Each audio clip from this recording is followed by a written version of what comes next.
Hi అండి. అందరికీ నమస్కారం. ఏపీలో రేపటి నుంచి కొత్త రేషన్ కార్డుకైతే దరఖాస్తులు స్వీకరించబోతున్నట్లయితే మనకు తెలుస్తుంది. సంక్రాంతి కానుకగా మనకు ఈ రేషన్ కార్డులు, కొత్త రేషన్ కార్డులు అనేటివి మంజూరు చేస్తారనమాట.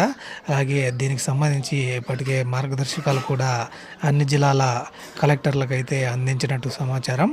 అలాగే లాస్ట్ గవర్నమెంట్‌లో అయితే ఏదైతే సీఎం గారి ఫోటోతో అయితే ముద్రించారో అలా కాకుండా రాజముద్ర ఉన్నట్టు మన ఆంధ్రప్రదేశ్ రాజముద్రతో ఈ కొత్త రేషన్ కార్డులను అయితే జారీ చేయబోతున్నట్టు మనకు తెలుస్తుంది.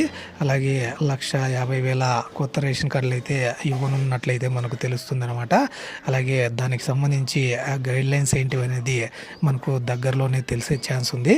కొత్త రేషన్ కార్డుకి ఏ డాక్యుమెంట్స్ కావాలనేది నేను తొందరలోనే వీడియో అయితే చేస్తాను. కాబట్టి మన ఛానల్ని సబ్స్క్రైబ్ చేసుకోండి. Thank you for watching.